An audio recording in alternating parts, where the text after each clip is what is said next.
좋고 세해된 교회를 얘기하면 그래서 근데 그 지역은 교민 숫자로 전체 봐도 그 사람들을 전부 모아놔도 세해된 교회 같은 교회를 세울 수도 없고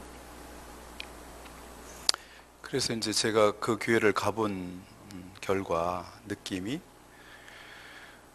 오래 있을 수 있는 사람도 없고 왔다가 흘러가는 사람들이 준대.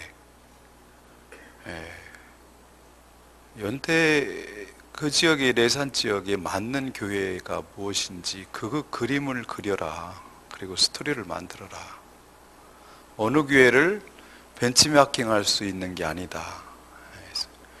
교회는 조직이 아니라 유기체다. 생물이다. 그래서 다 똑같을 수 없고 각자 생명체는 다 다른 것이기 때문에 너에 맞는 교회를 거기에 맞는 교회를 세우지 않으면 안 된다. 그래서 제가 보니까 거기는 유학생들이 왔다가 뭐 몇 년 있다 가기도 하고 6개월 연수 왔다 가기도 하는데 그래서 가족이 될 만한 교인들이 몇 명이나 있느냐, 오랫동안 자부심을 가지고 일할 수 있는 교인들이 몇 명이냐, 그분들하고 거기서 한국에서 떠나 있지만 집을 느낄 수 있는 집을 세워야 된다. 그리고 나서 유학생들에게 그 집사님들이 이 훈련을 받고 6개월 왔다 가는 친구들을 2달 정도 그냥 집으로 매주 와서 밥 좀 한번 해주고 이거 1시간에서 내보내면 걔들이 유학 오니까요 방탕한 생활을 살더라고요. 마음대로 성적 문제 그냥 무방비 상태, 여기 와서 저지르고 가는 일은 흔적도 없이 그냥 없을 거라고 생각해서 마음대로 막 몸을 굴리고 사는 대학생들, 밤새도록 술을 마시고 금요일 밤이면 밤새 술 마시고 토요일 새벽까지 술 마시고 또 토요일 날 그렇게 하고 그런 친구들을 예수님 만나고 그렇게 방탕하게 살 수 있는 그 시간을 예수님 만나고 또 집을 타국에 와서 집을 느끼고 갈 수 있도록 해나가면 얼마나 좋겠냐 이런 얘기를 했어요. 그런데 지금까지 한국 교회와 미국 교회가 첫째로 효율성을 따라갔죠. 효율성.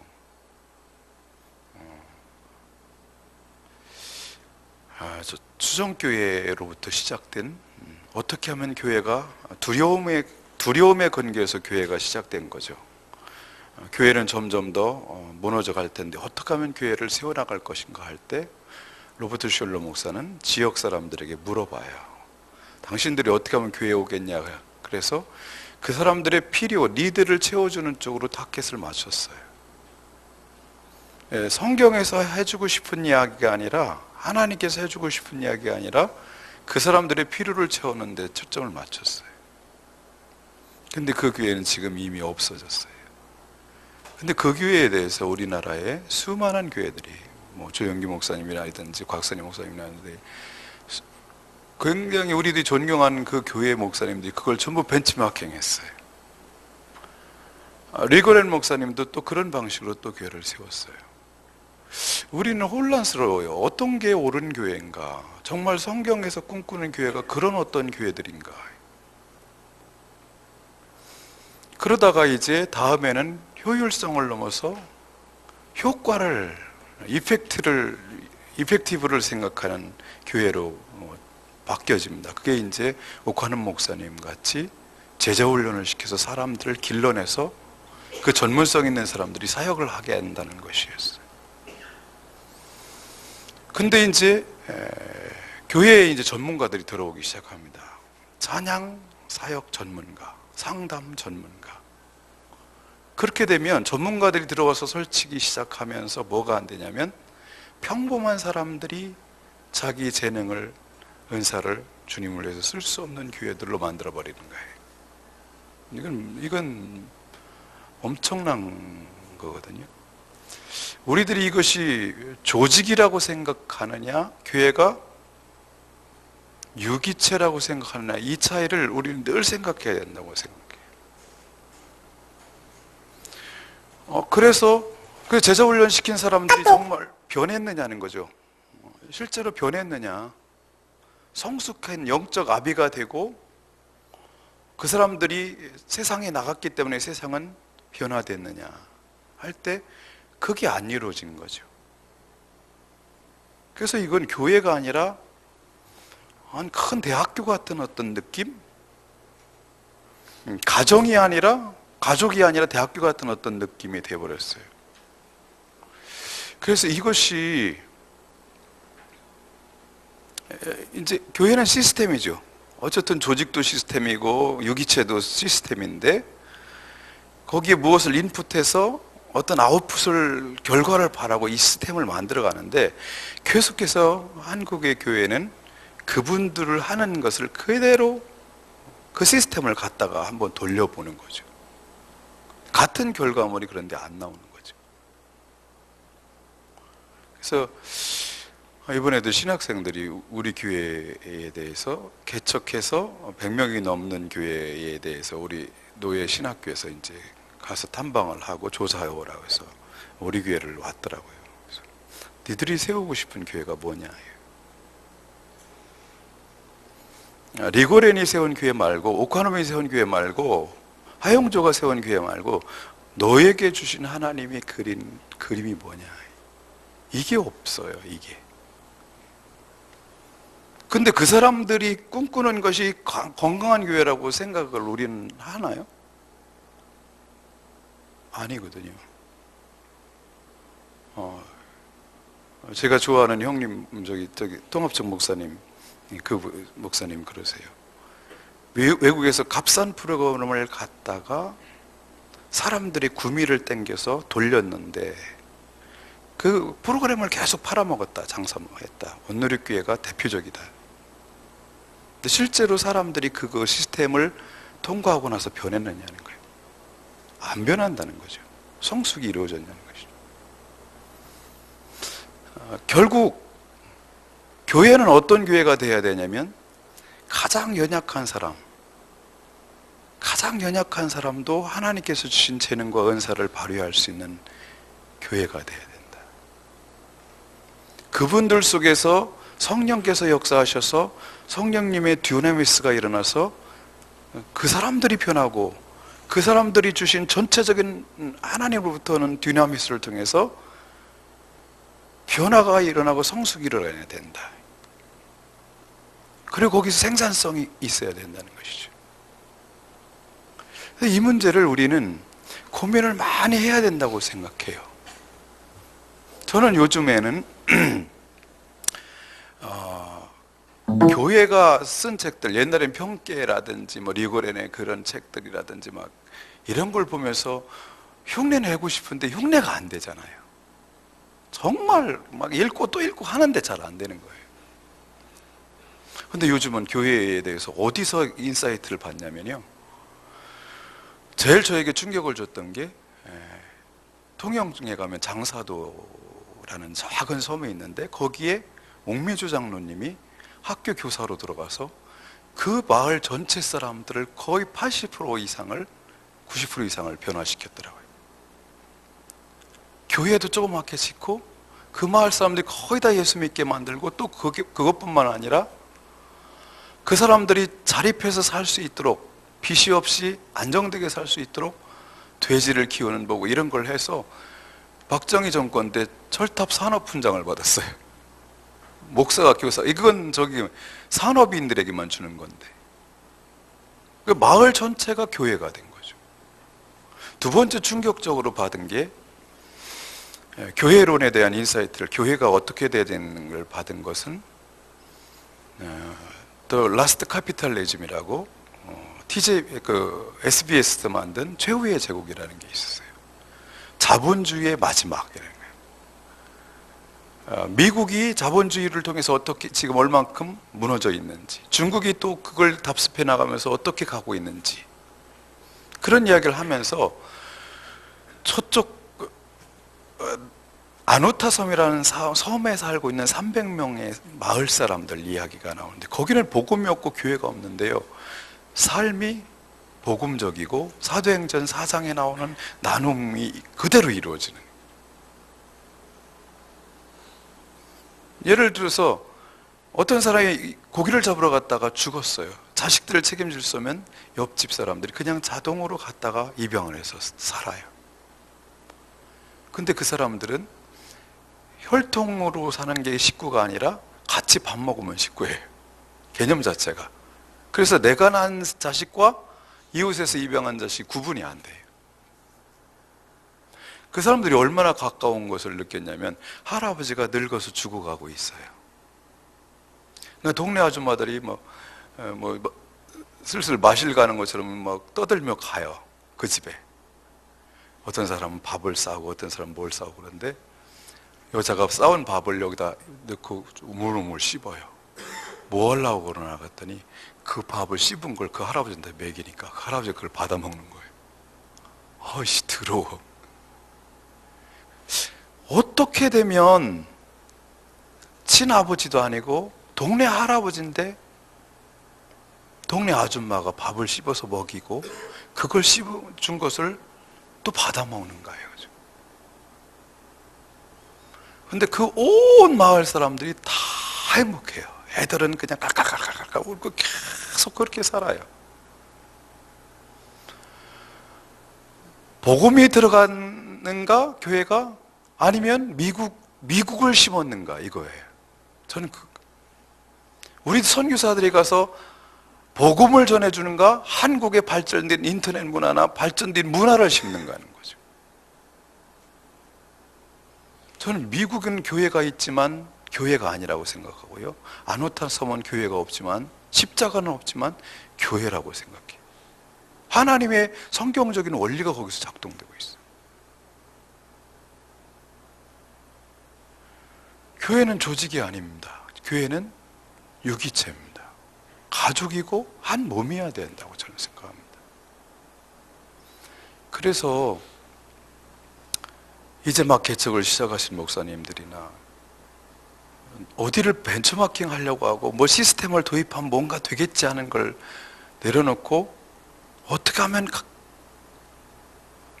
정말 성경적인 교회, 몸 같은 교회, 예수님이 머리로 한 몸인 교회. 그래서 모든 지체가 다 제 역할을 감당하고 그 모든 지체가 행복하고 하나님의 성령의 능력과 권능을 누릴 수 있는 교회.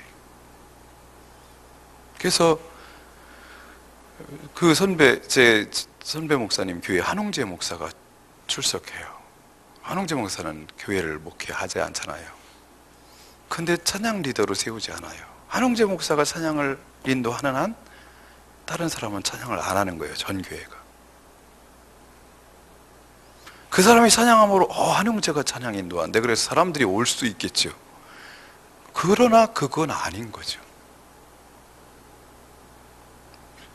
그래서 지금 현존하는 교회에 큰 교회가 이제는 어떻게 그렇게 엄청나게 지어놓은 교회를 유지하고 갈까? 노인들만 버글버글한 그 교회가 어떻게 유지할까?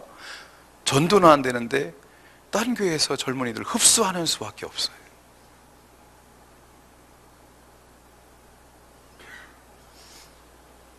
그래서 아무리 작은 교회라 할지라도 우리 교인들은, 내가 목회하는 교인들은 우리 교회가 정말 하나님께서 꿈꾸시는 그 교회라는 자부심이 있어야 된다고 저는 생각합니다. 괜히 큰 교회 사람들이 와가지고 설치고 다니고 휘집어 놓고, 그럼 괜히 목사도 기죽어 있는데 어떻게 교인들이 기 안 죽겠어요?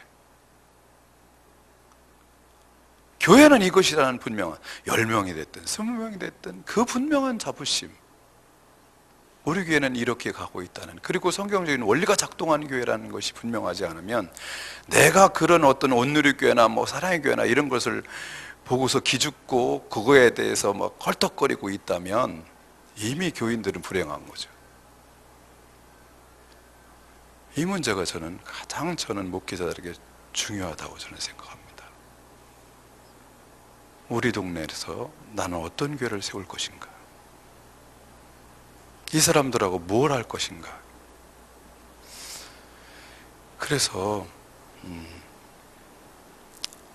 큰 교회 건강하다고 생각하는 것 자체를 내려놓은, 저는 그 말에 절적으로 동감해요. 미국에서 값싼 프로그램을 사다가 장사해 먹은 것이죠.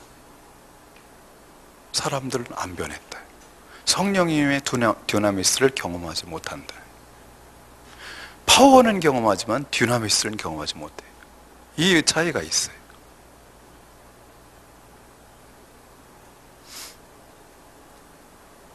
그래서 복음으로, 정말 복음으로 하고 사람들이 변할 수 있는 어떤 것들을 꿈꿨으면 하는.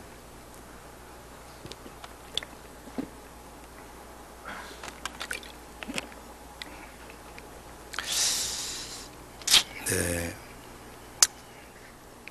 7과 한번 해보겠습니다.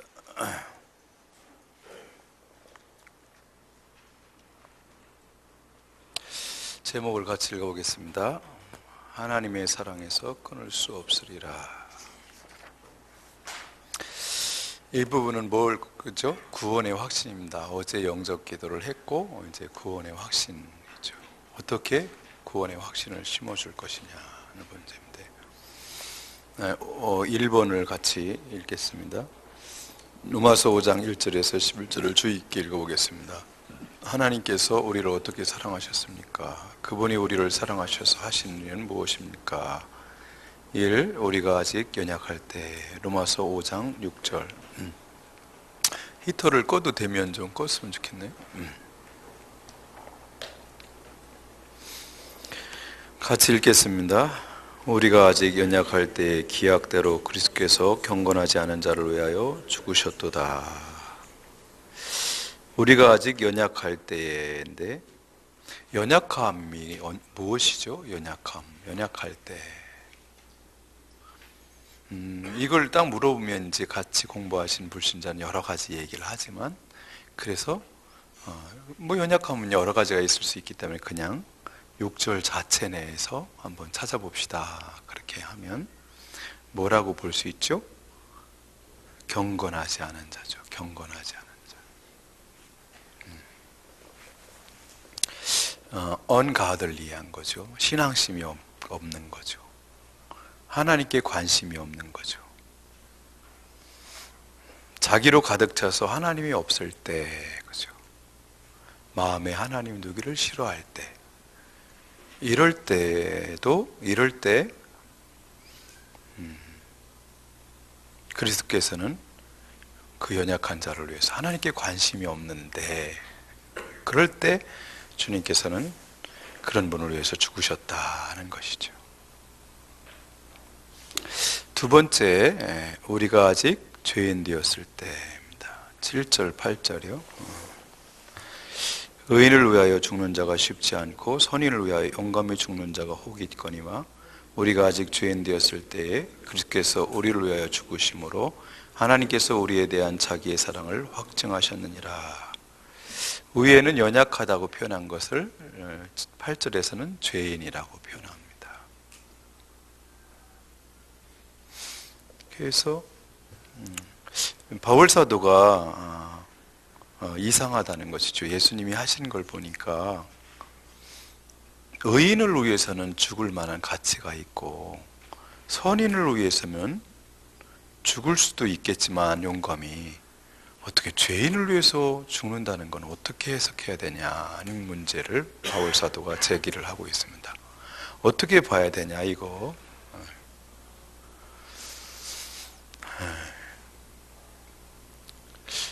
저는 몇 년 전에 윤일병 사건을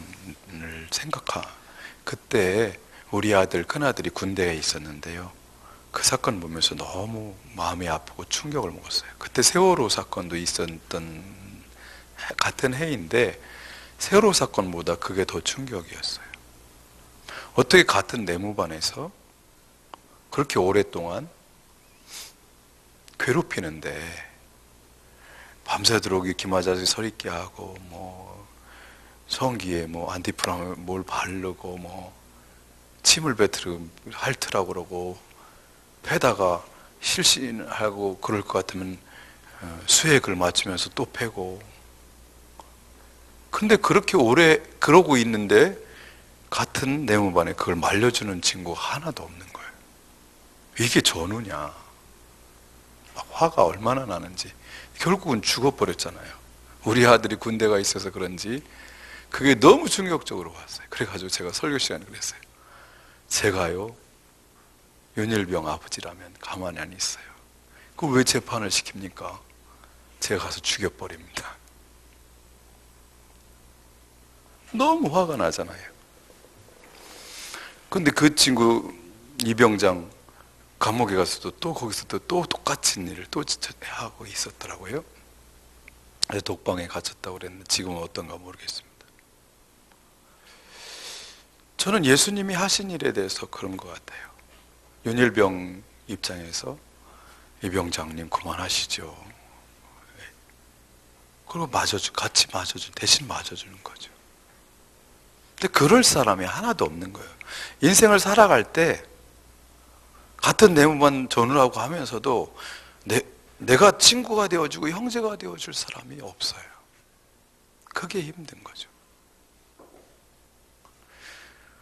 그런데 좀 더 우리가 깊이 생각하면 저 같은 사람은 이병장 같은 건 죽여버려야지 그걸 왜 놔두냐 이런 생각이 들어요. 막 흥분하면 이게 영성도 사라지고 목사도 아니고 이건 아무것도 아니에요. 그래서 다음 주에는 제가 그랬어요.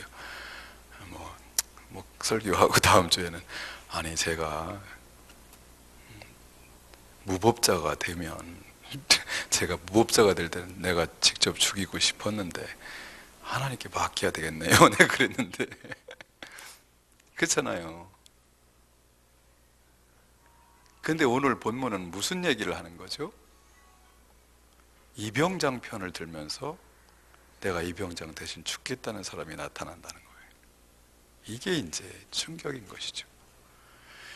그러니까 주님을 이 정도면 이해했나 싶은데 또 이런 사건이 터져서 묵상하다 보면 주님의 사랑과 그 복음을 이해하지 못하고 있는 저를 발견해요.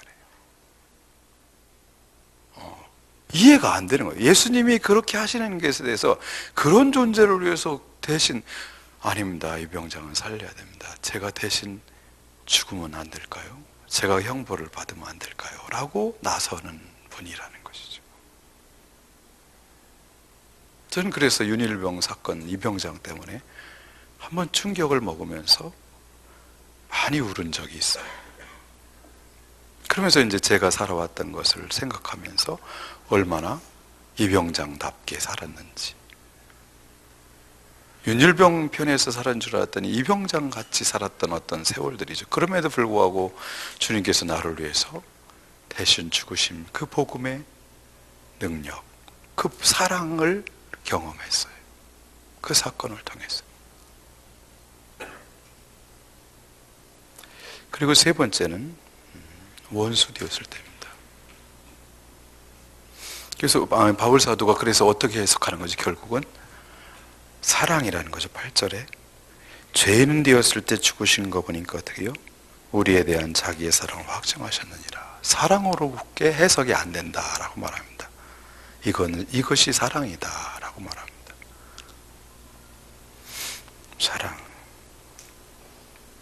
그리고 세 번째 원수 되었을 때 9절에서 11절 보면 그러면 이제 우리가 그의 피로 말미암아 의롭다 하심을 받았으니 더욱 그로 말미암아 진노하시면서 구원을 받을 것이니 곧 우리가 원수 되었을 때에 그의 아들의 죽으심으로 말미암아 하나님과 화목하게 되었은즉 화목하게 된 자로서는 더욱 그의 살아남음으로 말미암아 구원을 받을 것이나.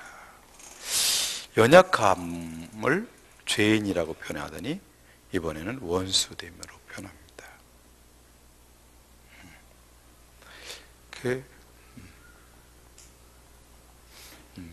소속 자체가 원수죠, 그죠? 원수죠. 그래서 이제 공부하면서 이걸 인식시켜주기가 쉽지 않아요. 당신 죄인이었습니다라는 걸 받아들이는 것은 이제 1장, 2장에서 얼마나 사랑하셨는데 부모를 떠난 것 자체가 죄인인 것을 인식했어요.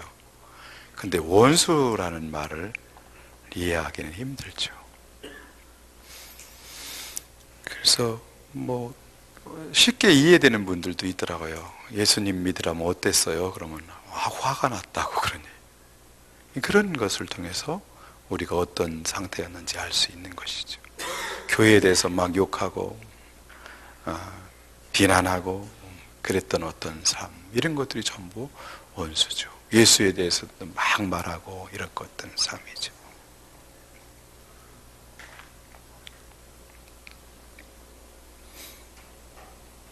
그래서 이제 원수 되었을 때도, 연약할 때도, 죄인이었을 때도 우리 위해서 죽으시는 하나님이죠.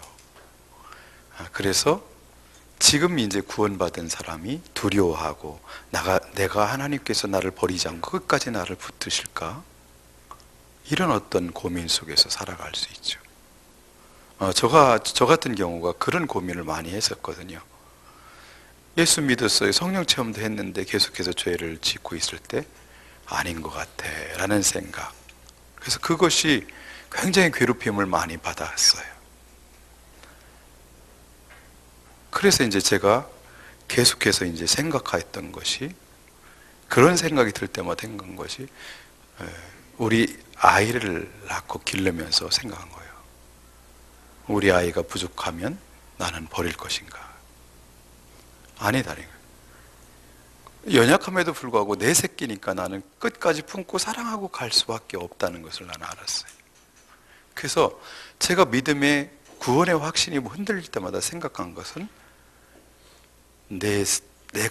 나는 사랑이 없음에도 불구하고 내 새끼를 사랑하고 있는 것을 통해서 확신을 다시 이론적으로, 이성적으로 붙들었어요.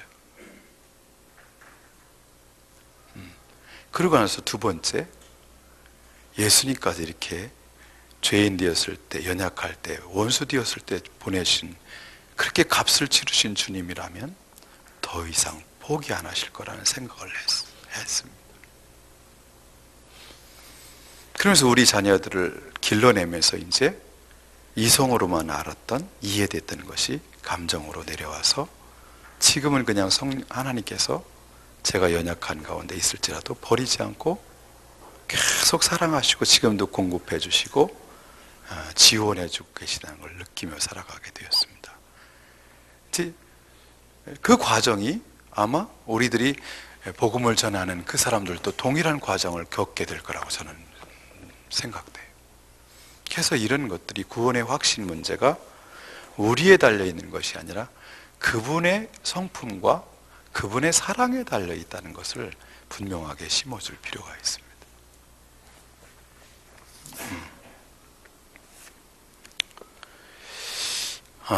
그래서 얻게 된 것이 뭐죠? 9절, 10절. 그러면 진노하시면서 구원을 받는 것이죠. 그리고 의롭다함을 받는 것이고 하나님과 화해하게 되었다고 말하고 있습니다.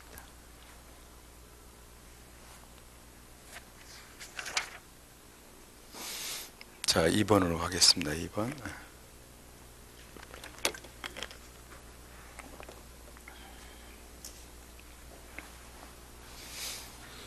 로마서 5장 1절에서 11절에서 하시고 싶은 말씀의 핵심은 무엇일까요? 1번이요. 같이요. 바울 사도가 의롭다 하심을 얻은 자들에게 제안한 것은 무엇입니까? 5장 1절로 가시면 같이요. 그러므로 우리가 믿음으로 의롭다 하심을 받았으니 우리 주 예수 그리스도로 말미암아 하나님과 화평을 누리자. 그렇죠? 이런 것도 할 때도 이제 주어와 동사 핵심 구절을 추려보자, 그렇게 이제 제안하면 읽으면서 요즘 분들을, 젊은 분들 이거 잘 아시죠? 우리가 누리자, 우리가 화평을 누리자, 우리가 하나님과 화평을 누리자, 이렇게 골격이 추려지잖아요. 우리가 하나님과 화평을 누리자.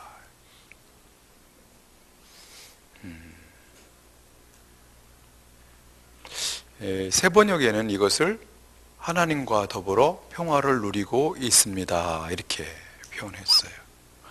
근데 그 표현도 좋지만 원조 표현도 좋은 것 같아요. 화평을 누리지 못하고 있는 사람들, 늘 하나님을 볼 때마다 두려운 사람들, 나는 결국 구원받지 못하고 버림받을 것 같다는 두려움 속에서 있는 사람들, 그런 사람들에게 바울 사도는 강력하게 말합니다. 우리가 하나님과 더불어 하나님과 화평을 누리자. 근데 그 핵심 골격보다도 서술하는 게 수식어가 더 많아요. 그죠? 믿음으로 의롭다 하심을 받았으니죠. 의로워졌으니가 아니라 뭐예요? 의롭다 하심을 받았으니. 그것도 어떻게 해요? 행함으로가 아니라, 내가 자격이 있어서가 아니라 뭐예요? 믿음으로. 믿음으로 의롭다 하심을 받았으니. 그리고 거기가 끝이 아니고 뭐 또 수식어가 또 있어요. 우리 주 예수 그리스도로 말미암아. 우리 교우들하고, 그리고 제가 연약할 때, 신앙생활 할 때 계속해서 뭐에 초점을 맞추죠? 내가 무엇을 했는가, 내가 얼만큼 변했는가, 내가 하나님을 위해서 뭘 했는가에 자꾸 초점을 맞추게 돼요. 근데 바울 사도는 계속 그 눈을 어떻게 돌려주냐면, 네가 한 일을 아니라 주님이 너를 위해서 한 일을 생각하라고 계속 말씀하고 계십니다. 근데 이 싸움인 것 같아요. 결국은 사단은 계속 우리 속에서 뭐예요? 너 같은 것이 주님께 뭘 해드렸는데, 요즘 너는 어떻게 사는데, 자꾸 이 얘기를 우리에게 들려줘요.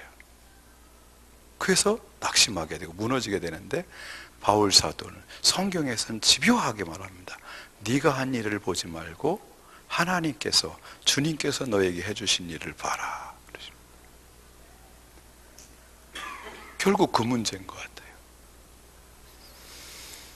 구원의 확신의 문제도, 은혜 가운데 살 수 있는 것도 내가 한 일을 보는 게 아니라 주님이 나한테 하신 일을 보는 것이고, 내가 변화하는 것도 나를 보면서 나를 학대하는 것이 아니라, 나를 자꾸 책찍질하는 것이 아니라, 정죄하는 것이 아니라, 내 안에 계셔서 일하신 주님을 보고 소망을 갖는 때 변화가 일어나요.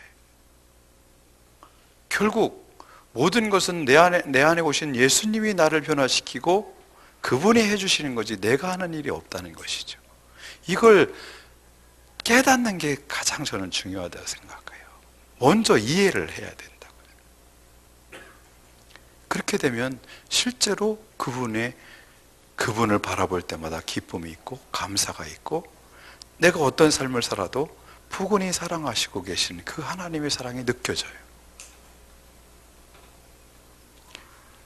그때 내 마음속에 뭐예요? 하나님의 사랑이 부은 바 되면서 영성의 가장 핵심인 사랑하며 살 수 있어요. 내 속에 사랑이 부어져야 사랑하며 살 수 있을 거 아니에요. 용서하고 살 수 있을 거 아니에요. 결국 파워는 그분의 부어준 사랑인데, 늘 두려워하며 살아갈 때 나도 사랑할 수 없는데, 나도 용납이 안 되는 누구를 사랑할 수 있겠습니까? 그래서 우리는 뭘 보냐면, 그리스도로 말미암아요. 주님께서 나에게 해주신 것이 무엇이냐예요. 그걸 보라고, 그것 때문에 담대함을 가지라고 바울 사도는 우리에게 말하고 있습니다. 그래서 그걸 믿고 하나님께 당당히 나가라, 화평해라는 것이죠. 저는 이 이야기를 하면서 어제 우리가 봤던 둘째 아들 이야기를 제가 조금 각색해서 하는 게 있어요. 얘기를 합니다. 어제 잔치를 막 벌였어요. 그래서 기쁨으로 아버지도 자고 온 가족 식구들, 동네 사람들도 그 집 식구 얘기하면서, 둘째 아들 얘기하면서 집에 들어가서 잘 잤어요. 다음날 아버지가 아들이 보고 싶어서 일찍 일어나셔서 마당을 서성이고 계셔요. 그랬더니 아들도 일찍 일어나서 나오는데, 보니까 어제 새롭게 입혀줬던 그 새 옷이 아니라 머슴들이 있는 옷을 입고 신발도 벗고 머슴방에서 나와요. 성경에 없는 얘기예요. 그래서 아버지가 이렇게 하죠. 야야야, 너 왜 거기서 나오냐? 그랬더니 이 친구가 아버지 앞에 무릎을 딱 꿇으면서 이럽니다. 하늘과 아버지께 제가 죄를 얻었사오니 아들이 될 것을 감당치 못하겠사오니 품꾼으로 여기소서. 품꾼으로 살겠나이다. 그래서 아버지가 말리죠. 무슨 얘기야? 너는 내 아들이야. 일어나라, 일어나라. 옷 갈아입어라. 근데 다음 날 아침에 또 일찍 아버지가 나왔는데 아들이 또 그 방에서 어제 그 복장을 하고 또 나오는 거예요. 또 말렸어요. 근데 그게 일주일도 가고 한 달도 가요. 그럼 아버지의 심정이 어떨까요? 이 아들이 아들로 돌아왔나요? 종으로 왔나요? 근데 그게 5년도 가고 10년도 간다면, 20년도 간다면,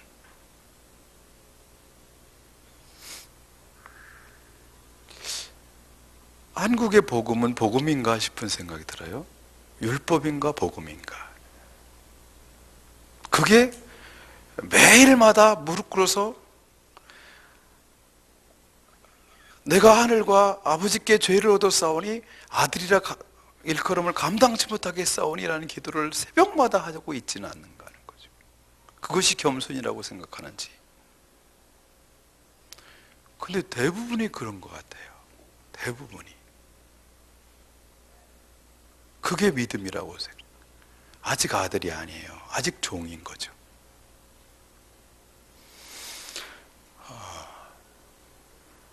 그래서 오늘 바울 사도는 말합니다. 그리스도로 말미암아 하나님과 더불어 화평을 누리자. 아들은 그냥 아버지의 사랑을 믿고 당당하게 아버지하고 옛날보다 더 변화된 모습으로 아버지가 경영하는 산업에 참여하고 같이 열심히 일하고 새 옷 입고 당당하게 살기를 아버지는 원하시죠.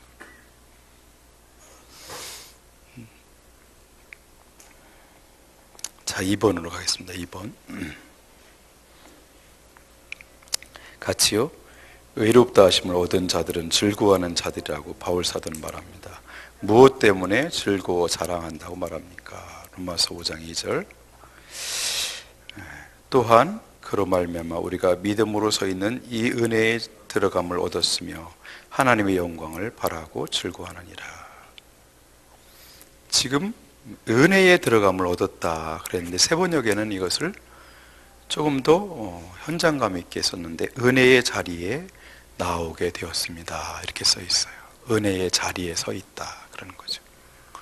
그러면 그전에는 어떤 자리에 있었다는 얘기죠? 율법의 자리에 서 있었던 거죠. 우리의 행함대로 심판받는 율법의 자리에 있다가 지금은 어디에 서 있는 거예요? 은혜의 자리에 서 있는 거예요. 이것이 너무 감사해요. 그런데 지금은 막 은혜의 자리만 들어갔을 뿐이에요. 그래서 우리들이 연약할 수도 있고 아직 성숙되지 못한 상태에 있을 수 있지만 어떻게 해요? 뭘 바라죠? 하나님의 영광을 바라는 거예요. 어떤 날을?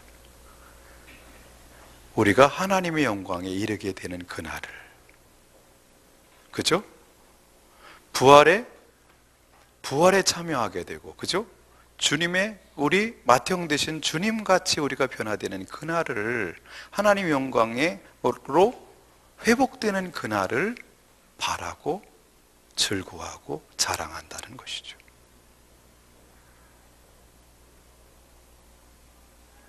음.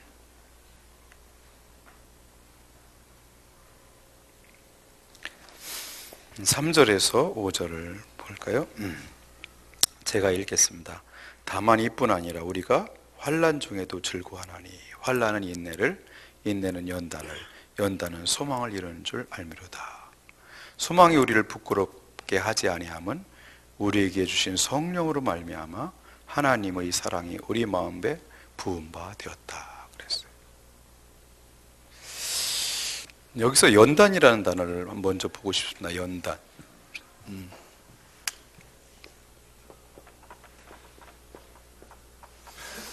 연단이라는 단어는 금을 단련하듯이 우리의 성품, 인격을 단련하는 것이죠. 근데 금에 있었던 불순물, 여러 가지 불순물을 불 속에 집어넣음으로 그것들이 다 빠져나가고 순수한 금으로만 남아있는 게 필요하죠. 근데 우리가 어떤 사람이었냐면 사과에서 본 것처럼 고장났어요. 더럽혀졌어요. 하나님과 우리 사이에 우상들이 끼어 있는 상태로 더럽혀졌고, 그죠? 성적으로도 무너져 있고 모든 성품적으로 다 더럽혀져 있는 상황이에요. 이것이 예수 그리스도의 캐릭터, 성품으로 변환되기 위해서 연단이 필요한 거죠. 우리 속에 있는 불순물들이 다 제거돼야 된다는 거죠. 그래서 뭘 해요? 뭐가 필요하다고 말씀하십니까? 네? 여기 뭐죠? 환란이 필요하다는 거죠. 환란이 필요하다는 거죠. 환란.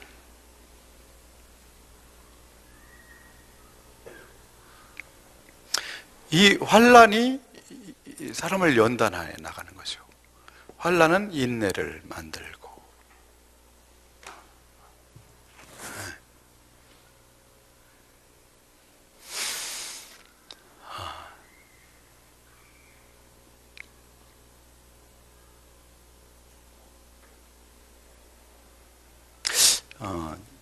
지난번에 어제 첫날 동영상으로 40대 젊은 청년 간증했던 그 사람이 강경화를 통해서 죽었다가 살았는데, 그 부인이 또 그 집이 기적의 사람들이에요.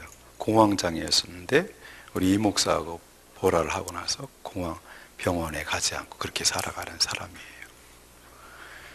근데 이제 그 남편이 간이식 수술을 하려고 하는데 기증자를 찾기가 힘들잖아요. 근데 결국 누가 하기로 했냐면 매형이 주기로 했었는, 매형 둘이 주기로 했어요. 한 사람 건 부족해가지고. 근데 수술하려고 하는 이틀 전에 매형이 사라졌어요. 왜냐면 매형 어머니가 네가 뭔데, 그 사람하고 너하고 무슨 관계인데 네 간을 떼어주냐. 어? 그래가지고 어머니가 막 강력하게 얘기하니까 이 사람이 못 견디고 그냥 핸드폰도 꺼놓은 상태로 사라져 버렸어요. 거기에서 오는 충격은, 죽어가고 있는데 지금 막 썩어서 여기 복수가 차서 냄새가 나고 줄줄 새고 있는데, 근데 이 자매가 예수 믿은 지 2년뿐이 안 됐었어요. 2년뿐이 안 됐는데, 제가 보통 목사님들 같으면 막 병원에 쫓아가고, 아산병원에 있었는데 막 그럴 텐데, 저는 그 몇 개월 동안 한 번도 안 갔어요. 안 가고 이 자매한테도 전화를 안 했는데, 그 기간에 이제 누가 그 사람들을 돌봤냐면 목자 목녀님하고 목원들이 돌봤어요. 그래서 어제 간증하면서 목녀 얘기하면서 말을 못 잇고 눈물을 울고 있었던 이유가 그거거든요. 근데 그 기간에 이 자매가 교회에 이제 출석을 하지 않고 거기 왔다가, 애기가 하나 있고 초등학생이 딸이 있는데 그 아이들을 돌보냐고 왔다 가고 그러는데 깜짝 놀랐어요. 그 환란을 통해서 이 자매가 뭘 했냐면, 그 정도 힘들면, 저 같은 수준이라면 사람들 쫓아다니면 이 얘기하고 막 하소연하고 울고 막 그랬을까요? 어떻게 그럴 수가 있냐?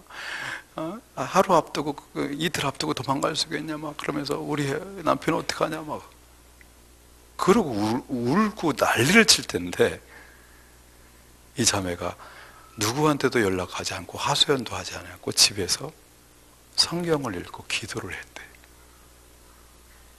깜짝 놀랐어요. 그게 한 일인가요? 그럴 때 성경이 읽어지나요? 그런 상황 속에서 기도가 되나요?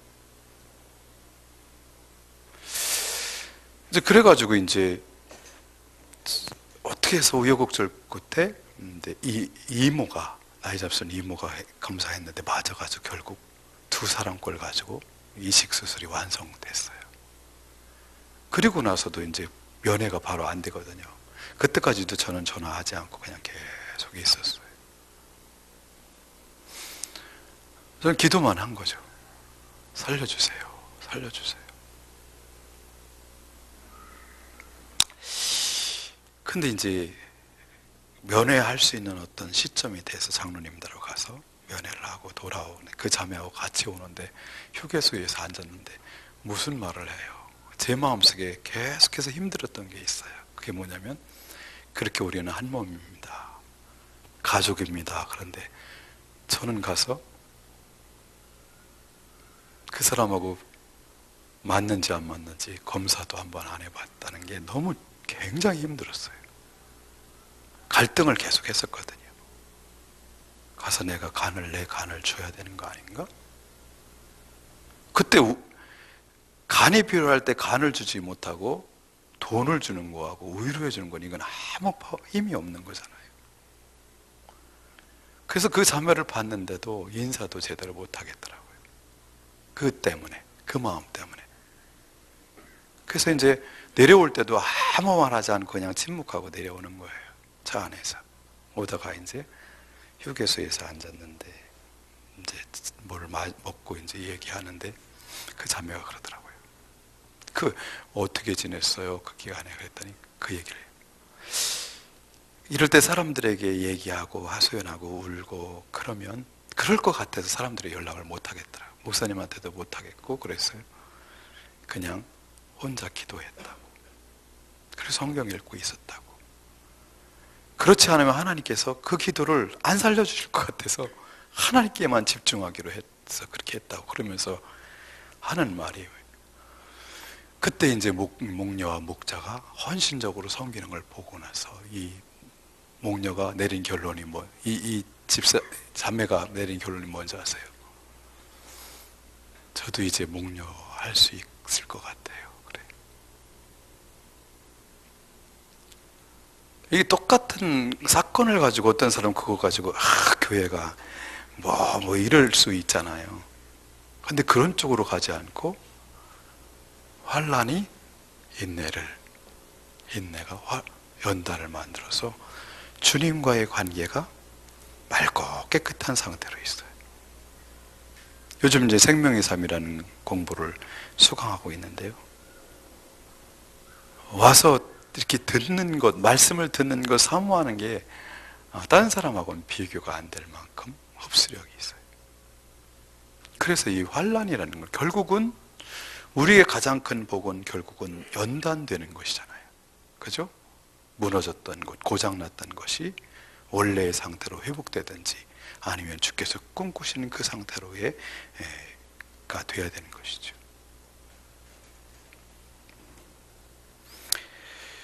그래서 뭐예요? 저는 하나님의 형상으로 포메이션 됐죠. 그죠? 원래 하나님의 형상으로 포메이션이 됐는데 이것이 어떻게 되냐면 디포메이션 된 거죠.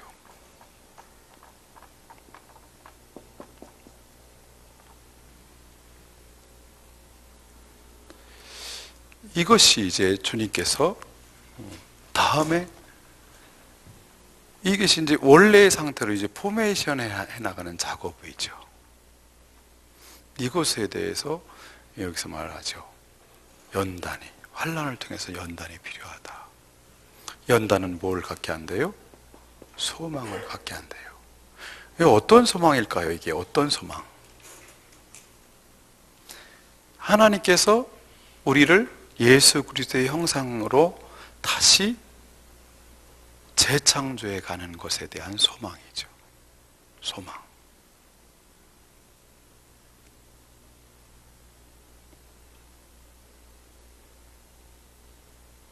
근데 그것의 소망의 근거를 어디에 두고 있어요? 우리 안에 성령님이 계시니까 소망이 있다는 거예요.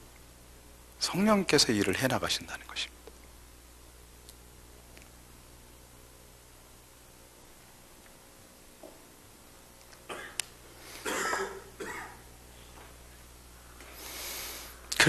그래서 환난 중에도 즐거워할 수 있는 사람이 된다. 참 이해 안 되죠. 아직 저는 이거 잘 이해가 안 됩니다. 그 자매가 근데 그 고난 받기 전에 1년 전에 우리 교회가 욥기 했었잖아요. 우리 매일 성경에 욥기 나왔었잖아요. 3년 전이에요. 그때 욥기를 들으면서 굉장히 심각하게 됐더라고요. 그렇게 진지하게 들을 수가 없어요. 그러더니 그러더라고요. 그날도 욥기를 왜 먼저 듣게 하셨는지 하나님 참 그러더라고요. 그래서 세상에는 그저 그렇고 그런 어떤 신앙인들만 있는 것 같지만 정말 주님을 닮고 주님의 마음을 품고 살아가는 숨겨져 있는 사람들이 있어요. 로마서 5장 11절은 뭐라고 하죠? 그뿐만 아니라 우리로 화목케 하게 하신 우리 주 예수 그리스도 말미암아 하나님 안에서 또한 즐거워하니라. 이제는 누구를 안에서? 하나님 안에서, 하나님 때문에만이라도.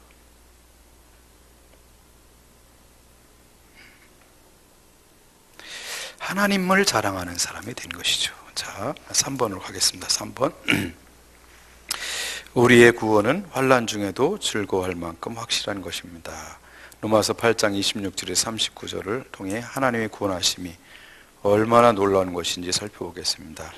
하나님은 우리의 구원의 완성을 위하여 열심히 일하십니다. 삼위의 하나님께서 같은 목적을 가지고 일하십니다. 1번 같이 읽겠습니다.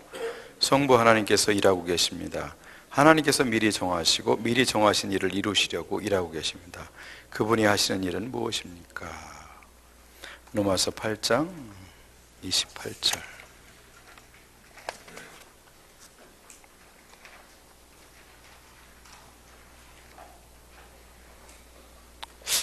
같이요.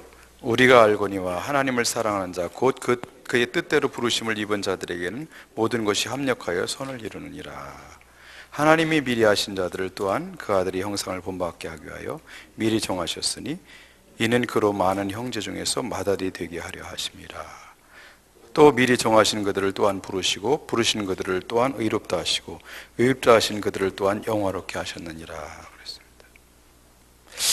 28절을 그렇게 은혜 있는 구절로 계속 어렸을 때부터 듣고 그랬는데 저한테는 이게 와닿지가 않았어요. 이게 무슨 말인지 선명하지가 않아가지고 이게 무슨 말이지? 우리가 알거니와 하나님을 사랑하는 자 곧 그의 뜻대로 부르심을 입은 자들에게는 모든 것이 합력하여 선을 이룬다는 이 말이 무엇이지? 이게 선명하게 안 잡히더라고요. 근데 영어 성경을 보니까 뜻이 분명하게 드러나요. 뭐라고 되어 있냐면 God works for라는 말이 나와요. 하나님께서 워크하신다, 일하신다. 아이고 너무 감사해요. God works, 하나님께서 일하신다. 뭘 위해서? For the good of those who love Him. 그를 사랑하는 자들을 위한 선을 위해서. 선을 위해서. 그 the good이 무엇일까 하는 것이죠. works for the good. the good을 위해서 하나님이 일하신다. 이렇게 나는 이 일한다는 단어를 새로 번역할 때 좀 써놓았으면 좋겠는데 새 번역에도 그렇게 안 써놨더라고요. 하나님이 일하고 계십니다. 그 선을 이루기 위해서 하나님께서는 일하신다는 거죠. 근데 그 선이 무엇일까 할 때 29절로 가보면 하나님 미리 아신 자들을 또한 그 아들이 형상을 본받게 하기 위하여 미리 정하셨으니 이는 그로 많은 형제 중에서 맏아들이 되게 하심이라. 저는 더 굿을 이거로 봅니다. 29절에 그 아들의 형상을 본받게 하기 위해서 그 아들의 예수 그리스도의 형상으로 본받게 만들어 가기 위해서 워크하고 계시다는 거죠. 근데 그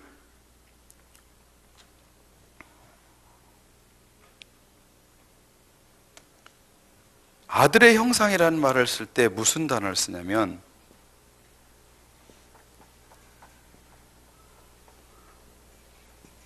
conformed라는 말을 써요. to be conformed. conform 된다니, conform. confirmation. conformata. confirmation이죠.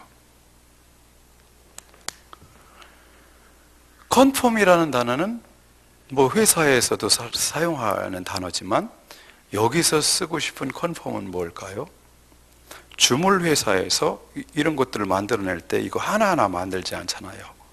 주물로 부어서 찍어내는 거죠. 그러니까 예수 그리스도의 형상으로 어떻게 우리를 똑같이 주물 틀에 넣어서 찍어내듯이 찍어내시겠다는 것이죠. 그래서 이것이 원래 가졌던 첫사람 아담의 형상으로의 회복이 아니에요. 뭐예요? 바울 사도가 깨달은 구원은 이 땅에 사람의 몸으로 오신 하나님이신 아들 예수 그리스도가 맏아들, 우리의 맏형이 되고 우리는 그분같이 컨포르마타, 컨포메이션 되는 그분의 형상이 되는 것으로 그것을 위해서 하나님께서 일하고 계시다는 것입니다. 아멘이십니까? 이 말을 할 때마다 목사님들한테 저항을 많이 받았었어요. 성경에 써 있는데도 저항해요. 어떻게 우리가 예수님 같이 되냐? 여기 써 있는데.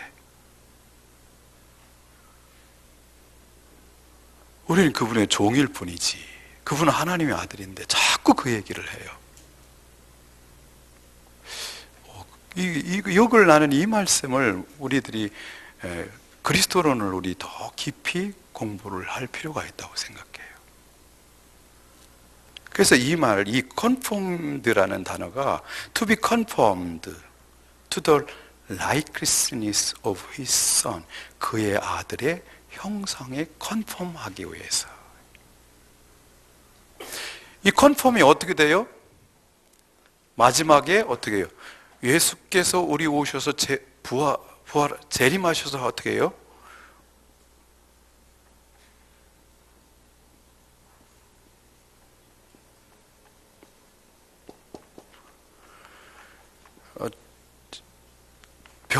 변화를 받는다는 트랜스포메이션이 되는 거죠. 트랜스포르마타. 그분의 형상대로 우리가 어떻게 해요? 순식간에 확 변하는 거예요. 트랜스포메이션.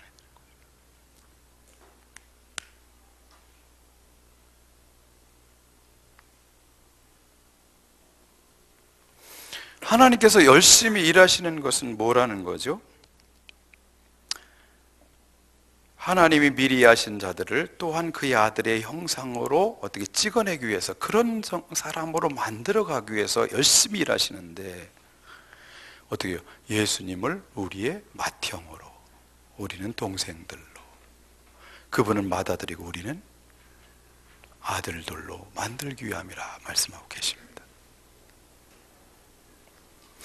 그 예수님께서 이 땅에 오신 목적이 뭐예요? 십자가에 죽으시러 오셨나요?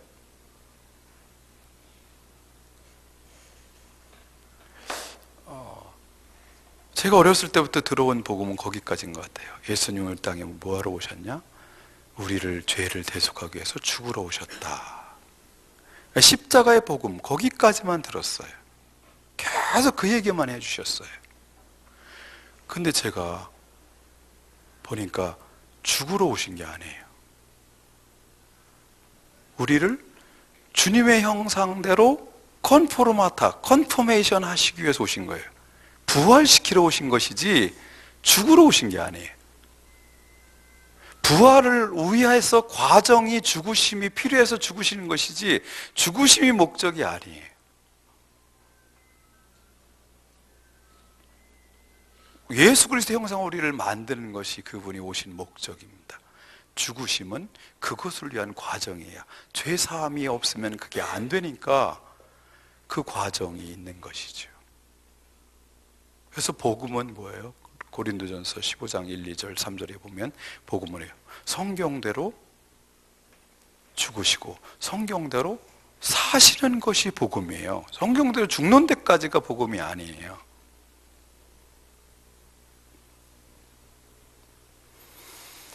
그래서 성경대로, 그래서 연합이라는 거, 그분과 한 몸으로 연합되는 것이죠. 성령을 통해서 그분과 세례를 받을 때 인침이 되면서 그분이 오시면서 그분이 우리가 한 몸이 되어서 2000년 전에 그분이 죽으실 때 나도 죽고 그분이 부활하실 때 나도 부활에 임하는 거예요. 예수님과 연합이 어디까지입니까? 로마서에서 바울 사도가 말하는 6장에서 그렇게 강조하는 예수님과 연합이 어디까지예요? 죄사함까지만이 아니잖아요. 부활까지입니다.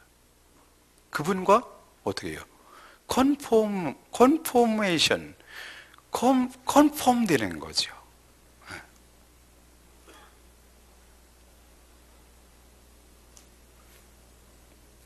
그래서 30절 보면 또 미리 정하신 그들을 또한 부르시고 부르신 그들을 의롭다 하시고 의롭다 하신 그들을 어떻게 마지막에 영화롭게 하시는 거예요. 영화롭게 하십니다.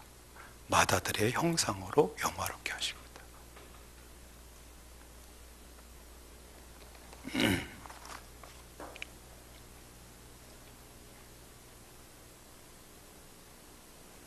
자, 2번 가겠습니다. 2번. 성령님께서 하나님의 뜻에 따라 하시는 일은 무엇입니까? 8장 26절. 26절을 같이요. 이와 같이 성령도 우리 연약함을 도우시나니 우리는 마땅히 기도할 바를 알지 못하나 오직 성령이 말할 수 없는 탄식으로 우리를 위하여 친히 간구하시니라. 27절. 마음을 살피시니가 성령이 생각을 하시나니 이는 성령이 하나님의 뜻대로 성도를 위하여 간구하심이라. 하나님의 뜻대로 간구하시는 그 간구 내용이 무엇일까요? 저는 이 문맥적으로 볼 때 이것도 하나님이 워크하시는 그 목적, 더 굿을 위해서 하신다고 저는 믿어요. 더 굿. 그 선하심, 예수 그리스도의 형상으로 우리를 빚어가시는 작업을 하시는 거예요. 우리는 예수님과 연합되었는데 누구를 통해서? 성령님을 통해서 연합되어서 그분이 내 안에 오심으로. 그래서 그분이 어떻게 해요? 성령이 우리 안에서 뭐예요? 우리를 그분의 형상 충만케 하심으로 우리의 그분의 열매가, 성품들이 나타나게 하는 일을 하시죠. 그죠? 계속 우리를 점령해 가시면서 그분의 성품이 나타나게 하십니다. 그리고 또 왜요? 그분의 권능인 은사도 나타나게 하시는 일을 합니다. 그래서 결국 내가 하는 게 아니라 누가요? 내 안에 오신 그분이 하시는 일인 줄 믿습니다. 그분이 다 하시는 거죠. 그래서 여기서 저는 성령께서 오셔서 그분의 파워, 듀나미스로 우리를 어떻게 해요? 회복시켜 나가는 작업을 하십니다. 우리 자체를 하나님의 형상으로 만들어 가시고 하나님과의 관계를 회복하시고 이웃과의 관계를 회복하시고 우리가 서 있는 땅 정글을 동산으로 에덴으로 만들어 가시는 작업을 하십니다. 또한 우리가 하는 일이 뭐예요? 빌립보서 2장 13절 같이 우리에게 뭐예요? 소원을 두시고 행하게 하시는 그 일까지도 어떻게 해요? 말라카에서 아보다가 되게 하시는 분을, 그 일을 하시는 분이 누구세요? 성령님이십니다. 빌립보서 2장 13절 너무 좋죠. It is God who works in you. 네 안에서 일하시는 분은 하나님이시다. 뭐예요? To will 하게 하시고 소망을 갖게 하시고 일, 뭘 하고 싶도록 의지를 발동시켜요. 그리고 거기까지 끝내는 게 아니라 to act 하신다. 그 일을 이룰 수 있도록 그분이 내 안에서 행하신다는 거예요. 뭘 위해서? In His good purpose. 그분의 선하신 뜻을 위하여. 그래서 이 작업을 하시는 분이 누구시라는 거죠? 우리 안에 오시는 예수님께서 하시는 일이 전부 어떻게 해요? 이 성령께서 하시는 일이 하나님께서 열심히 일하시는 더 굿을 위해서 일하고 계시다는 것이죠. 네, 3번은요. 같이 읽겠습니다. 그리스도 예수께서 하나님의 오른쪽에 계시면서 무엇을 하고 계십니까? 같이 읽겠습니다. 누가 정죄하려 죽으실 뿐 아니라 다시 살아나시는 그리스도 예수시니 그는 하나님 우편에 계신 자요 우리를 위하여 간구하시니라. 성령님께서 일하시고 하나님이 일하시고 또 누가 일하세요? 예수님이 일하십니다. 예수님도 일하시는 것이 저는 똑같다고 생각해요. 성부, 성자, 성령님이 하시는 일은 동일하다. 뭘 위해서 중보하시나요? 하나님 우리의 백그라운드가 되셔서 우리의 이 땅에 사는 모든 삶을 지원하시고 공급하시는 일도 하시지만 본질적으로는 우리의 구원을 위해서 일하시죠. 아직 구원이 우리에게 완성되지 않았잖아요. 이미 구원받았지만 그 구원의 완성을 위해서 중보하고 일하고 계신 줄 믿습니다.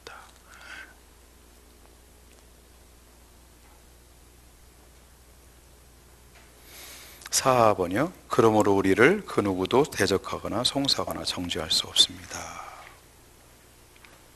31절에 34절. 그런 적 이 일에 대하여 우리가 무슨 말 하리요? 만일 하나님이 우리를 위하시면 누가 우리를 대적하리요? 자기 아들을 아끼지 아니하시고 우리 모든 사람을 위하여 내주시니가 어찌 그 아들과 함께 모든 것을 우리에게 주시지 아니하겠느냐? 누가 등이 하나님께서 택하신 자들을 고발하리요? 의롭다 하시는 하나님이시니 누가 정죄하리요? 죽으실 뿐 아니라 다시 살아나신 그리스도 예수시니 그는 하나님 우편에 계신 자요 우리를 위하여 간구하시는 자시니라. 아멘. 성부, 성자, 성령님이 우리를 위해서 일하고 계신데 누가 대적할 수 있겠습니까?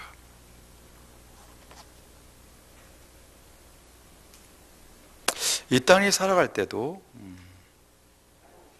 하나님께서 32절 우리의 필요한 모든 것 다 주실 줄 믿습니다. 그와 함께 그 아들과 함께 모든 것을 다 주실 줄 믿습니다. 이게 그냥 이런 것들은 문자 그대로 믿어져야 돼요. 하나님께서 주신 확신. 5번이요. 같이 읽겠습니다. 우리를 그리스도의 사랑에서 끊을 수 없습니다. 35절. 누가 우리를 그리스도의 사랑에서 끊으리요? 환난이나 곤고나 박해나 기근이나 적신이나 오염이나 칼이랴. 38절에 39절. 내가 확신하노니 사망이나 생명이나 천사들이나 권세자들이나 현재일이나 장래일이나 능력이나 높음이나 기쁨이나 다른 어떤 피조물이라도 우리를 우리 주 그리스도 예수 안에 있는 하나님의 사랑에서 끊을 수 없으리라.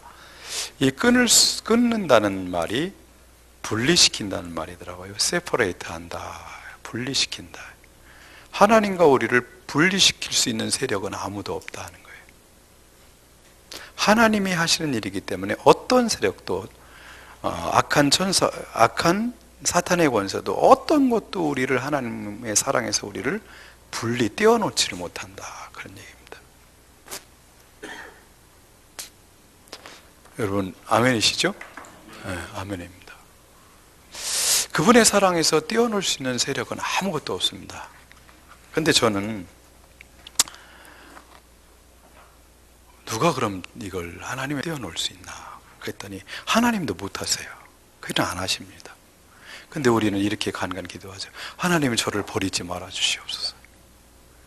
하나님은 절대 우리를 버리실 수 없습니다. 우리가 자식을 버릴 수 있다면 하나님도 버리실 수 있을 거예요. 근데 하나님은 원래 본질적으로 사랑이시라서 버릴 수 없습니다. 못 버려요. 근데 유일하게 하나님과 우리 사이를 떼어놓을 수 있는 존재가 있어요. 그건 나 자신입니다.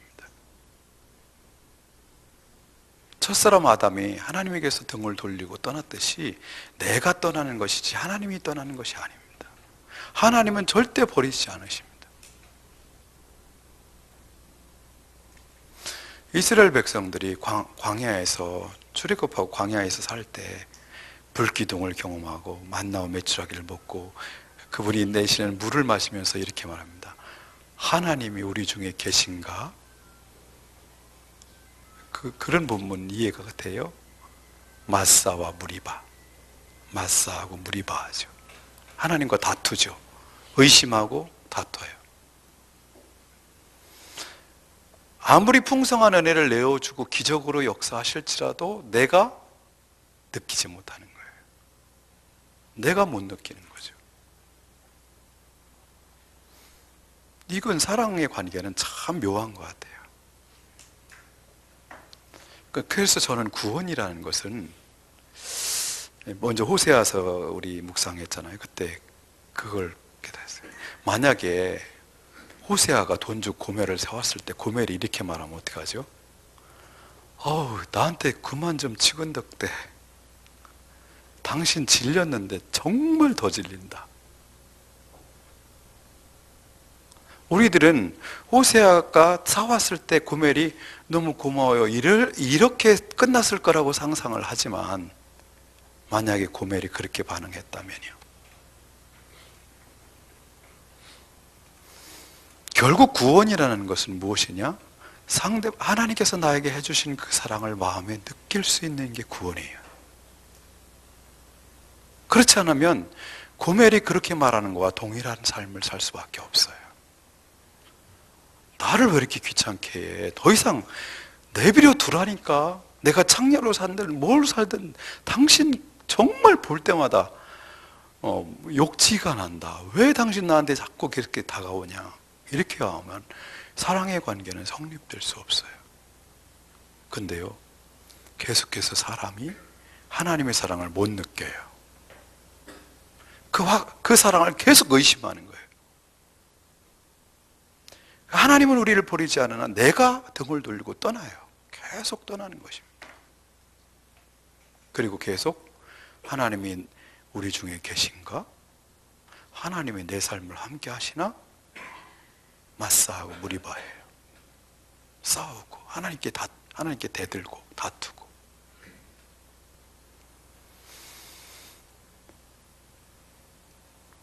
하나님은 하나님의 사랑에서 우리를 끊을 수 없습니다. 자, 6번을 보시겠습니다. 그럼 우리는 어떤 핍박을 받아도 넉넉하게 이깁니다. 36절, 37절.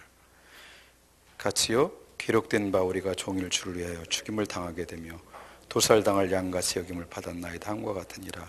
그러나 이 모든 일에 우리가 사랑하시는 이로 말미암아 우리가 넉넉히 이기느니라. 여러분, 어떤 일이 있을지라도 우리는 승리하게 될 줄 믿습니다.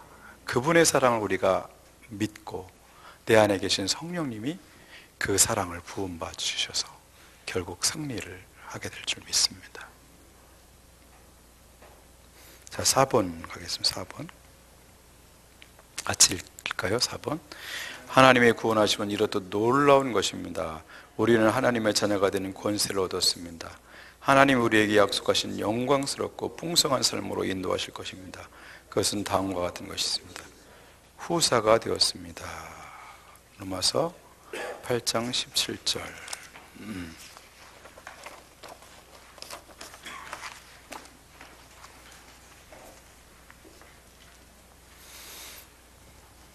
같이요. 자녀이면 또한 상속자 곧 하나님의 상속자요 그리스도와 함께한 상속자니 우리가 그와 함께 영광을 받기 위하여 고난도 함께 받아야 할 것이니라 했습니다.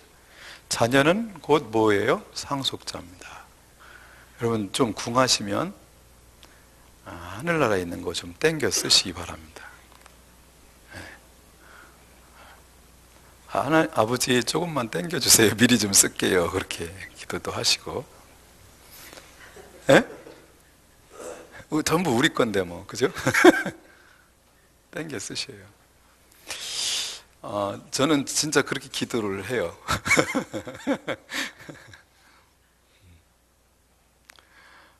어제 우리 같이 스텝으로 섬기는 친구 목사님들이 그러더라고. 시작하는 날. 뭐 우리 제 조카 강도사가 뭐 몇백만 원짜리 사이클을 갖고 싶어 한다더니 삼촌 닮아가지고 그런다고. 저 닮았다는 거예요. 뭐냐고 그랬더니 갖고 싶은 거 다 갖잖아 그러더라고. 갖고 싶은 거 가지면 안 되나요? 그런 것도 없는데 맨날 가난하게 사는데. 근데 보세요. 여기 자녀이면 또한 뭐예요? 상속자입니다. 아멘입니까? 그 하늘나라의 그 기업이 전부 우리 거고 이 땅도 사실 누구예요? 저는 하나님이 다스리신다고 저는 믿어요. 그 나라죠. 주기도문 내용이 바로 전부 그 얘기예요. 나라가 권세가 아버지께 있다는 거예요. 지금 여기에 권세가 아버지께 있다는 거예요. 가이사의 것은 가이사에게, 하나님 것은 하나님 거야지. 여기 이 땅에 가이사의 것인가 하나님 것인가? 예수님은 나를 통해서 하나님 나라가 시작됐다는 거예요. 이걸 얼만큼 믿고 이 땅의 문제도 주님께 구하며 살 수 있느냐가 문제라고 저는 생각해요. 이게 실질적인 기도라고 저는 믿습니다. 뭐 어떤 사람이 기도할 수 있느냐? 나라와 권세가 아버지 것입니다. 지금 이곳에서 어서리티가 아버지께 있습니다라는 것을 믿는 사람이죠. 이 땅의 나라가 주님의 나라라는 것을 믿는 사람이 기도할 수 있는 것이죠. 그래서 가이사한테 가서 손 비비고 사정할 게 아니라 아버지께 기도하는 사람이어야 되죠. 그래서 내가 노력해서 얻을 수 있는 거하고 하나님께서 바라크로 주시는 그 복으로 주시는 것은 게임이 안 돼요. 우리 힘으로는 에덴인 동산의 풍성함이 회복이 안 됩니다. 그걸 해낼 수가 없어요. 그분이 주셔야 돼요. 그래서 실질적인 문제를 놓고 기도를 할 때도 담대하게 할 수 있습니다. 자녀이면 또한 상속자 곧 하나님의 상속자요 그리스도와 함께한 상속자니 우리가 그와 함께 영광을 받기 위하여 고난도 함께 받아야 한다. 상속자라면 어떻게 해요? 주님이 걸어가신 그 길을 나도 걸어가는 것이죠. 다른 길로 새 길로 빠지지 않는다는 것이죠. 그래야 결국 더웨이를 거쳐서 가는데 그 더웨이는 뭐가 있다는 거예요? Many troubles, 여러 가지 어려움이 있다고 바울 사도는 사도행전에서 말합니다. 하나님 나라에 가는 길에는 여러 가지 many troubles와 many hardship들이 있다고 그래요. 여러 가지 어려움들이 그 길에는 결목에 반드시 있다는 거예요. 그런데 그 길을 피해 가다 보면, 고난을 피해 가다 보면 거기에 도달하지 않을 수 있어요. 딴 곳으로 갈 수 있어요. 그래서 이 본문을 새 번역에는 뭐라고 번역했는지 읽어드릴게요.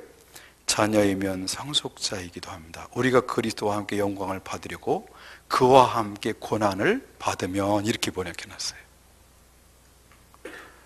전에는 뭐라고 했어요? 고난도 함께 받아야 할 것이라, 이 정도만 해놨는데 어떻게 해요? 새 번역에는 우리가 그리스도와 함께 영광을 받으려 그와 함께 고난을 받으면, 그렇게 우리는 하나님이 정하신 상속자여 그리스도와 더불어 공동 상속자입니다. 그렇게 되어 있습니다. 자, 넘기겠습니다. 부활의 영광에 참여합니다. 고린도전서 15장.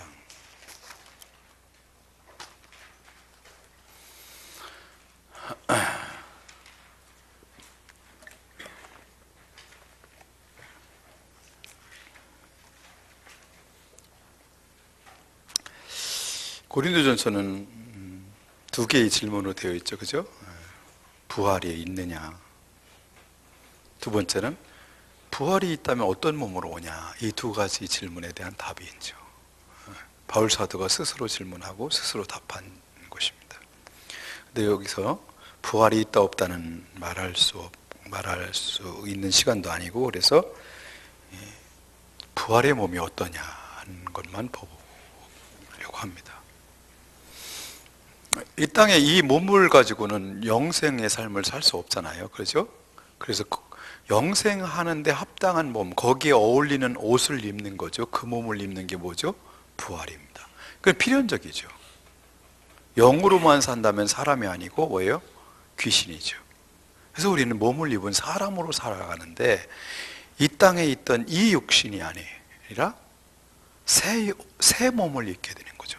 늙지 않고 병들지 않고 영원한 몸, 영생하는 몸을 입는 것이죠. 그건 어떤 과정 속에서 자연스러운 것이죠. 그럴 수밖에 없어요. 그래서 그 작업을 해주신다는 거죠. 근데 그 몸의 상태가 어떠냐 그랬더니 42절부터 보시면 죽은 자의 부활도 그와 같으니 썩을 것으로 심고 썩지 않을 것을 다시 살며. 우리 몸은, 지금의 몸은 썩을 몸이지만 다시 부활하는 몸은 썩지 않냐. 욕된 것으로 심지만 영광스러운 것으로 다시 살며. 여러분 지금의 몸이 욕되다고 생각하세요? 바울사도는 왜 그렇게 말했을까 생각하니까 앞으로 입을 부활의 몸에 비하면 그런 얘기 같아요. 저는 지금의 몸을 욕되다고 생각하지 않거든요. 근데 그렇게 볼 때는 욕된 것이죠. 그죠? 새로 입을 몸에 비하면. 그리고 약한 것으로 신고 강한 것으로 다시 살죠. 그 몸은 부서지거나 병들거나 늙거나 하지 않는 몸이죠.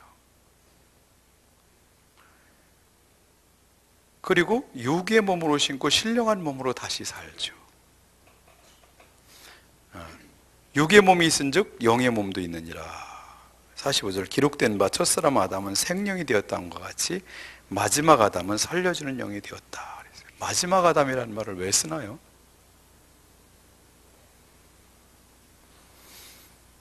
왜 마지막 아담이라는 말을 쓰나요? 왜 예수님에게 마지막 아담이라고 그렇게 불러주시죠? Son of 아담으로서의 인류는 끝장낸다는 의미로 저는 이해해요. 그리고 Son of God, 하나님의 아들들, 새 몸을 입을 사람들의 몸을 입는 것. 그래서 그러니까 새 인류가 예수 그리스도를 통해서 만들어진 것이죠. 옛 것은 지나가는 거예요. 그래서 예수님이 마지막 아담이고 그 마지막 아담을 통해서 새 인류가 만들어집니다. 그러나 먼저는 신령한 사람이 아니요 육의 사람이요 그 다음에는 예수님은 신령한 사람이니 첫 사람은 땅에서 났으니 흙에 속한 자이거니와 둘째 사람은 어디 하늘에서 나셨느니라. 무릇 흙에 속한 자들은 저 흙에 속한 자와 같고 무릇 하늘에 속한 자들은 저 하늘에 속한 자와 같으니 우리가 흙에 속한 자 첫사람 아담의 형상을 입은 것 같이 또한 예수에게 속했으니까 어떻게요? 하늘에 속한 이 부활하신 예수님의 형상을 입으리라. 할렐루야. 우리 이것 때문에 예수 믿는 줄 믿습니다. 이것입니다. 부활을 믿느냐예요. 부활. 다 믿는데 부활 안 믿어. 가짜입니다. 부활이 있어요. 부활.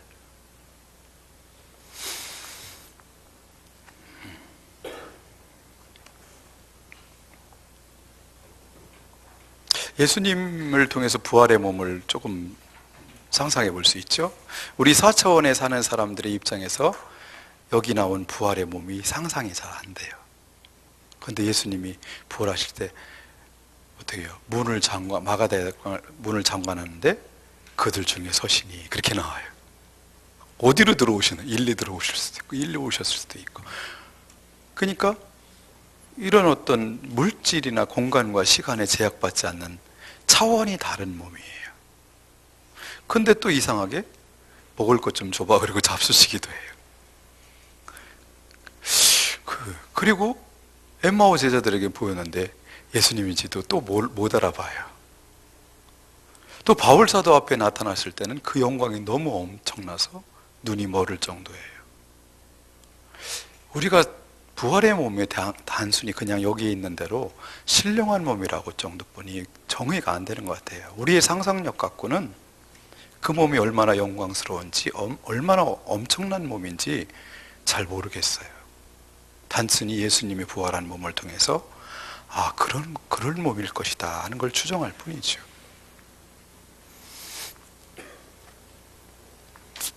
그리고 어디요? 새하늘과 새 땅에 들어가죠. 계시록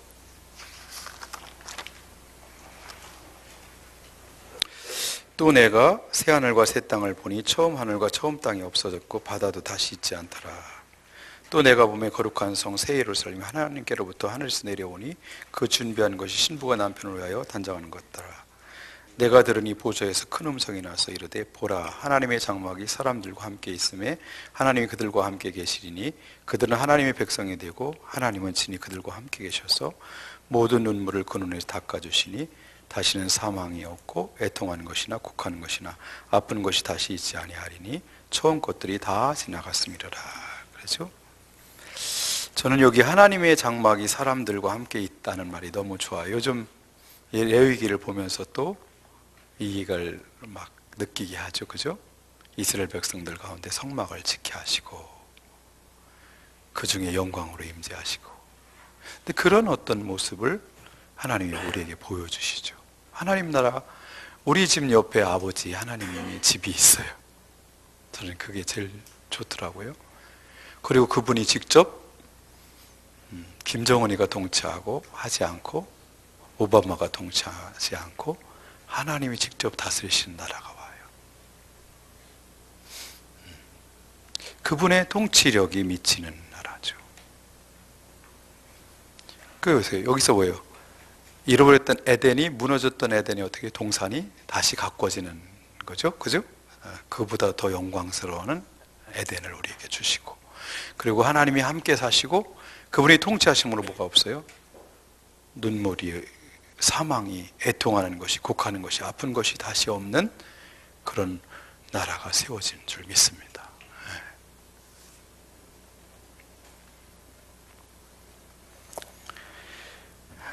그리고 4번 같이요. 이 땅에서도 풍요로운 삶이 준비되어 있습니다. 요한복음 10장 10절 같이요. 도둑이 오는 것은 도둑질하고 죽이고 멸망시키는 것뿐이요, 내가 온 것은 양으로 생명을 얻게 하고 더 풍성히 얻게 하려는 것이다. 우리에게 생명도 주시고 뭘 어떻게 하신다고요? 풍성한 삶을 주십니다. 그죠?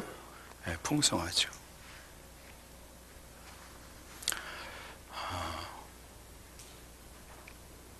그래서 저는 이 풍성함이 개인적으로만 이해했었거든요.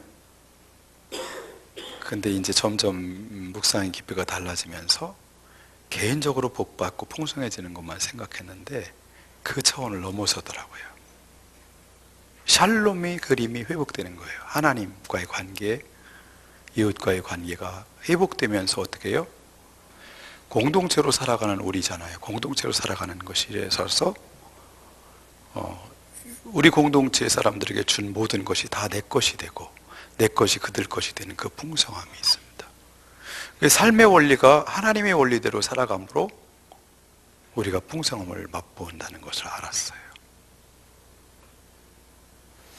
그래서 여기 창이 커튼을 제가 떼고 이렇게 앉으자고 해왔는데 어떻게 별로 감동들이 없으신 것 같아요. 그냥 따뜻한 느낌 안 드세요? 따뜻해. 우리 집사님, 한국화 전공한 집사한테 내가 그랬어요. 이것 좀 해봐. 아유, 커튼 너무 지겹잖아. 그랬더니 왜 어려운 숙제를 주세요. 그랬더니 이제 묵상하고 상상하면서 어떤 걸로 할까, 보라의 팔관의 영을 할까, 별거 하더니 이제 자기 나름대로 묵상에서 떠오르는 대로 스토리가 지금 있어요. 사실은 스토리가 있습니다. 저는 그래서 이렇게 해요. 그녀가 가지고 있는 재능이 제 거예요. 그래서 저는 그래요. 설교할 때도 제가 그랬어요. 전금이는 내 거야. 그 집사가 전금이거든요. 그리고 이런 걸 잘 만드는 우리 집사가 있어요. 바느질을 잘하는. 그 집사님은 또 나에게 아이패드 내가 가지고 있는데 키보드, 이런 걸 너무 먼지가 많이 들어가는 키보드를 넣어놓는 게 있었으면 좋겠는데 내가 얘기했더니 헝겊으로 이렇게 아주 탁 만들어놨는데 얼마나 이쁘게 왔는지 몰라요. 전금이는 내 거야. 목수일을 잘하는 집사님이 있어요. 밑에 보면, 그리고 내 방에 지금 목양실에도 그러고 전부 나무로, 소나무로 짜서 향기가 나게 이렇게 딱 해줬어요. 김지만은 내 거야. 우리가 가지고 있는 재능들이 전부 우리가 어떻게 서로 하나 되고 마음이 하나 될 때, 자본주의는 내가 다 가지라고 그러는데 성경은 뭐예요? 너희는 가족이야, 한 몸이야, 지체야. 얘에게 준 선물, 너에게 준 선물 전부 같이 합해지면 그게 주님의 온전하심과 그 풍성함이 우리에게 옵니다. 교회는 저는 자본주의를 가르치지 말고 내가 성공하고 내가 피아노도 잘 치고 뭐도 잘하고 뭐도 잘해서 그런 파워풀한 슈퍼맨이 되는 걸 가르치지 말고 성경의 원리대로 같이 하나 되어서 한 몸 되어서 살아가는 법을 가르쳐야 된다고 생각합니다. 그것이 교회에서 실현되어야 된다고 저는 생각해요. 세상에서 실패하고 소망이 없는 사람들이 교회에 오면 가치를 느끼고 살 수 있다는 소망이 생기고, 이렇게 살면 되겠구나 인생이, 뭐 이런 뭐가 좀 답이 될 수 있어야 되는데, 교회 와도 능력 있는 사람이, 세상 나가도 능력자들이, 이렇게 되면 안 되죠. 그래서 이 풍성함이라는 것이 하나님의 원리가 작동될 때 우리가 누릴 수 있는 것이라고 저는 봅니다. 자, 5번을 한번 해보시죠. 5번.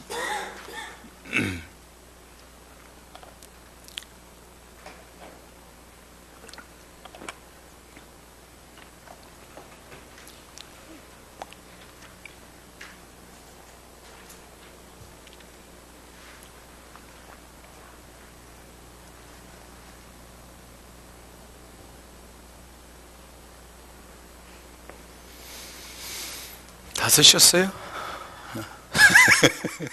왜 웃어요? 해남 가야 되나요? 해남? 갈 때만 와서 너무 좋아요.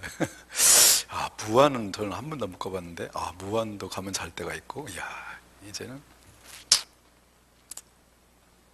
제가 갑자기 어디를 떠나야 하는 병이 있거든요. 근데 갈 데가 없어요.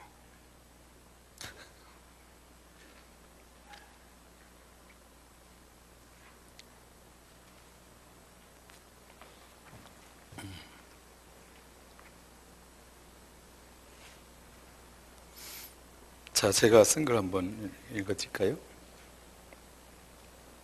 하나님의 자녀들을 주 예수 그리스도의 형상으로, 하나님의 자녀들을 주 예수 그리스도의 형상으로 변화시키기 위하여 하나님과 예수님, 성령님께서 열심히 일하고 계시다.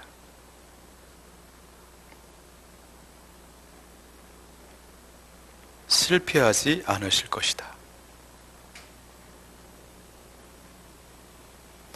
이전 것은 지나가고 새 것이 되어 새 하늘과 새 땅에서 산다. 이전 것은 지나가고 새 것이 되어 새 하늘과 새 땅에서 산다.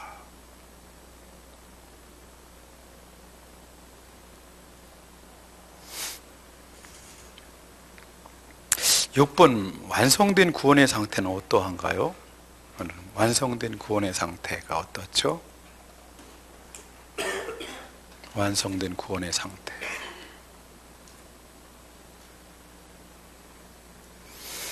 완성된 구원의 상태가 어떤 상태인가요? 우리 2과의 마지막 그림으로 한번 가볼까요?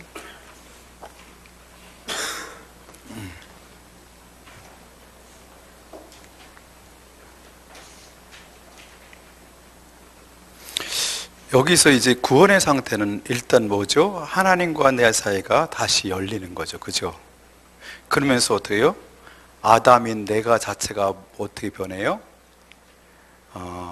변태 인간이 다시 어떻게 해요? 예수 그리스도의 형상으로 컨펌되는 역사가 일어나죠. 그렇게 변한 만큼 또 그래요? 이웃과의 관계도 어떻게 맡겼던 것이 한 몸 되는, 하나 되는 것을 경험하는 삶을, 관계가 열리죠.